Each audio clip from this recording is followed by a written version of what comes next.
Hey everyone, it's me Anjali Verma and welcome to my channel. So आज के इस video में हम सरफेस केमिस्ट्री के कुछ इंपॉर्टेंट क्वेश्चंस डिस्कस करने वाले हैं। तो पहला क्वेश्चन है define adsorption with an example. काफ़ी सिंपल क्वेश्चन है एंड तुम लोग देख सकते हो जितने भी क्वेश्चंस है ना प्रीवियस ईयर्स में आ चुके हैं, which means these are very important. अगर तुम लोग को डिटेल लेक्चर चाहिए है तो मैंने अनअकैडमी पे ऑलरेडी अपलोड कर रखा है, वहाँ पे जाके तुम लोग देख सकते हो। एड्सॉर्प्शन देखो क्या होता है, it is basically a surface phenomena. जैसे ये मेरे पास एक सरफेस है, अगर कोई भी मॉलिक्यूल्स कोई भी पार्टिकल आके इसके ऊपर अक्यूमुलेट हो जा रहे हैं, इकट्ठा हो जा रहे हैं, तो उसको हम एड्सॉर्प्शन कहते हैं। वेरी सिंपल एग्जाम्पल क्या होगा, जैसे हाइड्रोजन है या फिर कोई भी और गैस ले लो, वो किसी भी एक एड्सॉर्बेंट के ऊपर आके अक्यूमुलेट अगर हो रही है, जैसे सिलिका जेल हो गया या फिर एक्टिवेटेड चारकोल, तो देयर आर मेनी एग्जाम्पल। एक एग्जाम्पल हो गया हाइड्रोजन ऑन एक्टिवेटेड चारकोल या फिर वाटर वेपर्स, बिकॉज अगर हम वेपर के फॉर्म में ले रहे हैं तो वो भी हमारा कहीं ना कहीं गैशियस वेपर वाला फॉर्म है, तो water vapour on silica gel. इसी तरह से हमारे बहुत सारे एग्जाम्पल्स हो सकते हैं। देन है one similarity between physisorption and chemisorption. Generally क्या आता है, दोनों के बीच में आता है डिफरेंस, बट यहाँ पे सिमिलैरिटी पूछी गई है तो तुम सरफेस एरिया के बेसिस पे दे सकते हो। जैसे दोनों ही है, अगर हम सरफेस एरिया इंक्रीज करेंगे तो फिजीज ऑप्शन भी इंक्रीज होगा एंड केमीज ऑप्शन भी इंक्रीज होगा। ठीक है, तो ये हो गई सिमिलैरिटी। बाकी डिफरेंस तो बहुत सारे हैं एंड आई होप तुम लोग को आते होंगे। Then next question define Brownian movement. तो जैसे ये मेरे कोलॉइडल पार्टिकल्स हैं तो इनमें जिग जैग मोशन होगा ना, कभी पार्टिकल इधर जाएगा, कभी इधर जाएगा, कभी इधर जाएगा, तो ये जो जिग जैग मोशन है वो ही ब्राउनियन मूवमेंट कहलाता है। किसका? कोलॉइडल पार्टिकल्स का।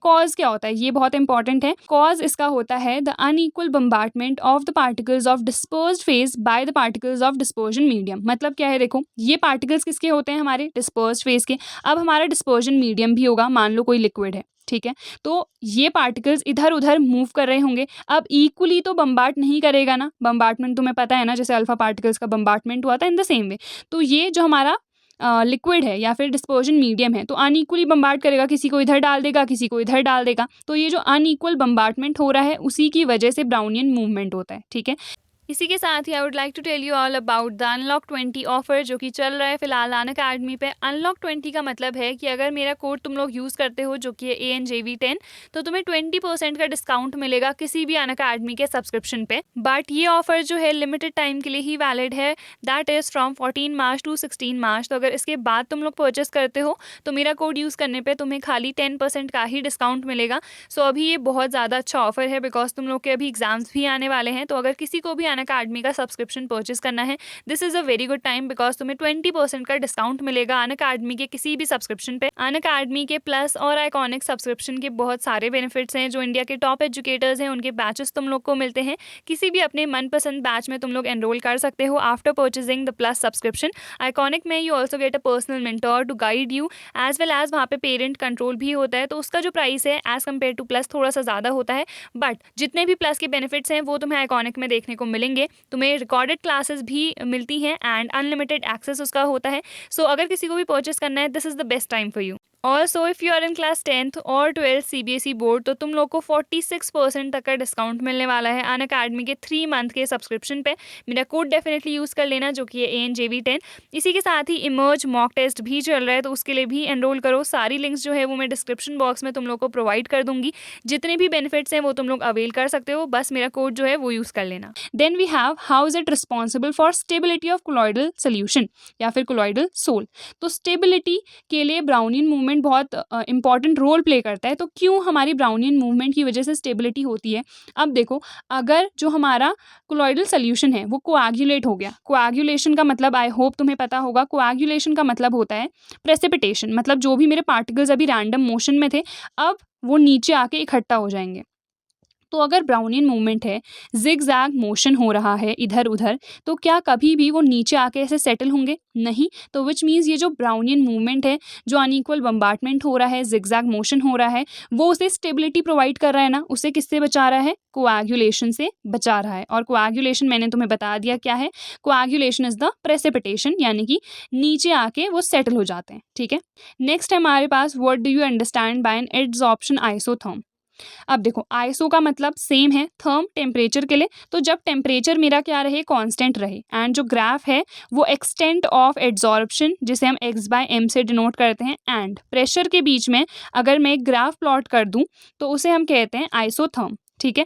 एंड ये ग्राफ हमारा इस तरह से जाता है एंड ये भी डिपेंड करता है, जैसे हम फिजीज ऑप्शन के लिए बना रहे हैं तो ग्राफ अलग बनेगा, अगर हम केमीज ऑप्शन के लिए बना रहे हैं तो ग्राफ जो है वो अलग बनेगा। जैसे ये वाला हमने बनाया है तो ये है फिजीज ऑप्शन के लिए, सिमिलरली केमीज ऑप्शन के लिए भी बनता है कुछ इस तरह से, बिकॉज अगर हम फिजीज ऑप्शन की बात कर रहे हैं तो प्रेशर इंक्रीज करने पे क्या होता है, एक्सटेंट ऑफ फिजीज ऑप्शन इंक्रीज होता है, बट अगर मैं केमीज ऑप्शन की बात करूँ तो जो एक्सटेंट है वो डिक्रीज होता है, इसीलिए जो ग्राफ है वो नीचे को आ रहा है, ठीक है।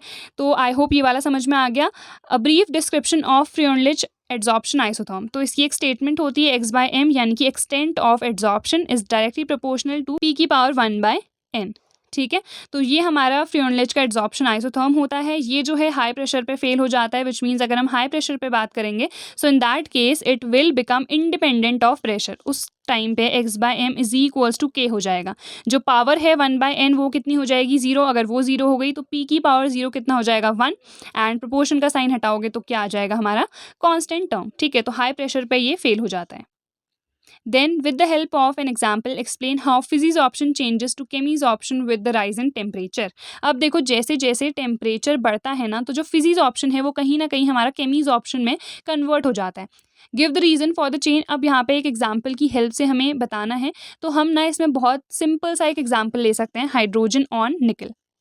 तो ये तो तुम्हें ऑलरेडी पता होगा, बहुत बार तुमने सुना भी होगा। तो ये हम एड्जॉर्प्शन है एंड ये कैसा एड्जॉर्प्शन है, पहले फिजीज ऑप्शन है, मतलब फिजिकल एड्जॉर्प्शन है। बट इसमें क्या होता है ना, जैसे ये मेरा निकल का सरफेस है, हाई टेम्परेचर पे ये जो H2 है ये एक मॉलिक्यूल है, ये कहीं ना एटम में कन्वर्ट हो जाता है एंड यहाँ पे एक केमिकल बॉन्ड निकल के साथ बनना शुरू हो जाता है। तो केमिकल बॉन्ड अगर बनना शुरू हो गया है हाई टेम्परेचर पे, तो इन दैट केस हम उसे क्या कहेंगे, केमीज ऑप्शन कहेंगे, ठीक है।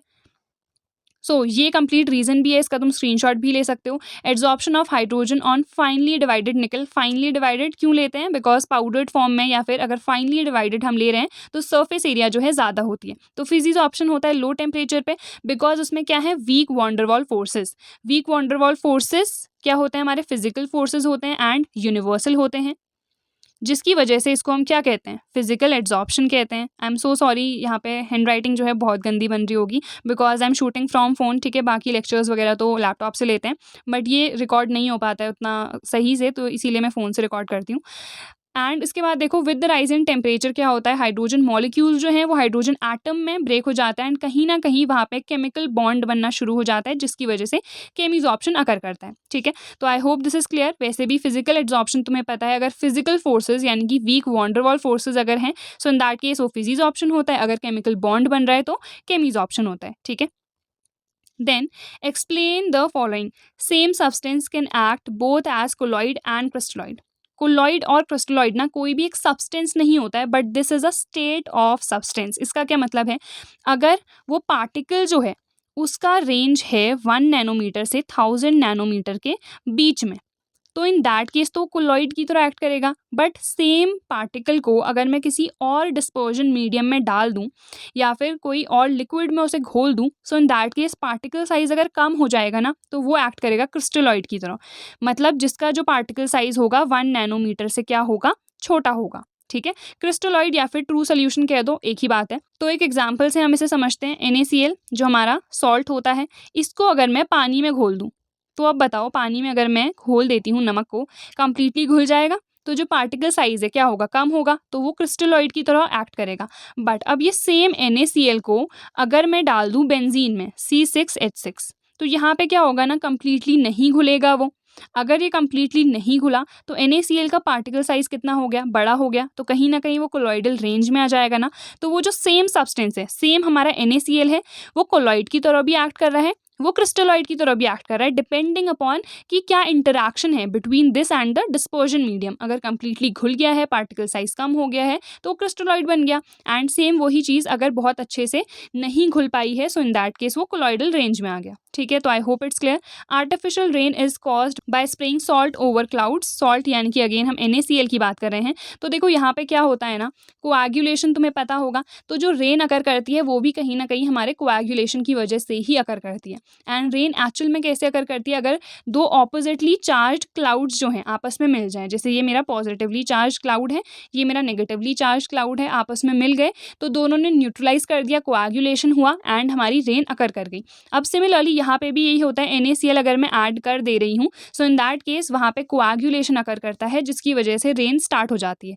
इसकी वजह से भी हो सकता है। एंड सिमिलरली इलेक्ट्रिफाइड सैंड या फिर ऑपोजिटली चार्ज सोल मैंने अगर क्लाउड पे डाल दिया है, जैसे अगर वो मेरा पॉजिटिवली चार्ज कोई भी क्लाउड है, उस पे मैंने नेगेटिवली चार्ज सोल डाल दिया है, in that case also artificial rain occur कर जाएगी। तो रीज़न क्या है बेसिक हमारा कोएगुलेशन, ठीक है।